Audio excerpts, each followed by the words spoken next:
ഇന്നത്തെ റെസിപ്പി ഗോതമ്പ് പൊടി വെച്ചിട്ടൊരു ബൺ ദോശയാണ്. അപ്പോൾ ഏകദേശം ബണ്ണ് പോലെ ഇരിക്കുന്നൊരു ദോശ തന്നെയാണ് ഉണ്ടാക്കുന്നത്. അതിന് വേണ്ടിയിട്ട് ഞാനൊരു 2 കപ്പ് ഗോതമ്പ് പൊടി എടുത്ത് വെച്ചിട്ടുണ്ട്. അതിലേക്ക് നമുക്ക് കുറച്ച് ഈസ്റ്റ് ഇട്ട് കൊടുക്കാം.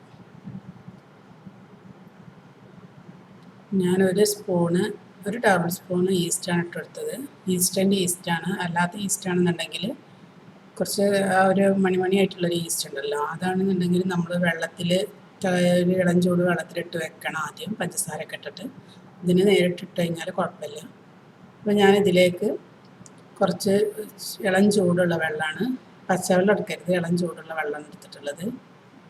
അതുപോലെ ഇതിലേക്ക് ആവശ്യത്തിനുള്ള ഉപ്പും കൂടെ ഇട്ട് കൊടുക്കണം.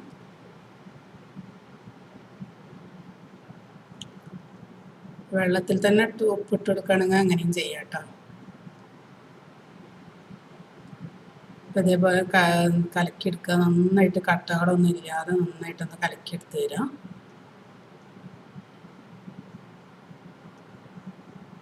നമുക്ക് വാം വാട്ടർ എന്നൊക്കെ പറയില്ല, അതുപോലെയുള്ള നേരിയ ചൂടേ പാടുള്ളൂ. ഒരുപാട് ചൂടുണ്ടെങ്കിൽ നമുക്കത് പൊങ്ങി കിട്ടില്ല. അപ്പം നന്നായിട്ട് വന്നിട്ട് ഇതേ ഒരു കൺസിസ്റ്റൻസിയൊക്കെ നമ്മൾ എടുത്ത് വെച്ചതാണ്. അപ്പോൾ നമ്മൾക്കൊരു മണിക്കൂറോളമാണ് ഫെർമെൻറ്റേഷൻ ചെയ്തത്. നമുക്ക് രാവിലെയൊക്കെ ബ്രേക്ക്ഫാസ്റ്റൊക്കെ ഉണ്ടാക്കുന്ന സമയത്തൊക്കെ ആണെന്നുണ്ടെങ്കിൽ രാവിലെ എണീറ്റ് പാടുന്നത് ഇതുപോലെ കൂട്ടി വെച്ചാൽ നമുക്ക് കഴിക്കുന്ന സമയത്ത് ചുട്ടെടുക്കാവുന്നതാണ്. ഒരുപാട് നേരമൊന്നും ഫെർമെൻറ്റ് ചെയ്യാൻ വെക്കേണ്ട ആവശ്യമില്ല. അപ്പോൾ നന്നായിട്ട് ഫെർമെൻ്റ് ആയിട്ട് വന്നിട്ടുണ്ട്. അപ്പോൾ അത് നന്നായിട്ട് ഇളക്കി യോജിപ്പിക്കുക. ഇനി നമുക്കത് ചുട്ടെടുക്കാൻ വേണ്ടിയിട്ട് ഞാനൊരു തവയാണ് വെച്ചിട്ടുള്ളത്.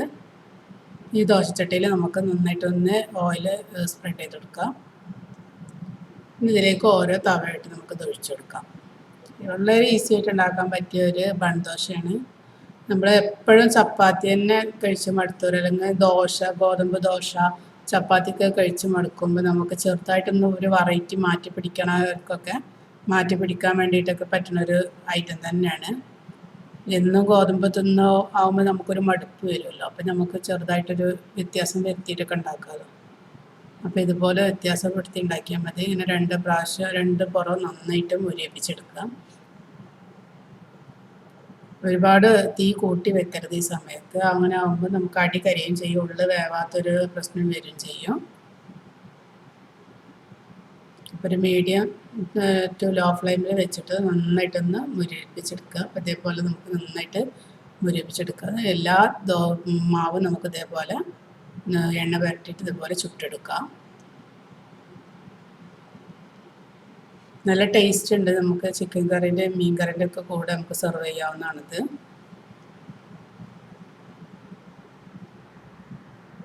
നമ്മൾ ഇത് ഒഴിച്ച പാടൊന്ന് മൂടി വെക്കണം കുറച്ച് ടൈം. മൂടി വെച്ചാൽ മുകളിലെ ഭാഗം ആറിയതിന് ശേഷം നമ്മൾ തീ മറിച്ചിട്ടെടുത്താൽ മതി. ഇപ്പം തന്നെ നന്നായിട്ട് ഇങ്ങനെ പൊങ്ങി വന്നിട്ടുണ്ട്.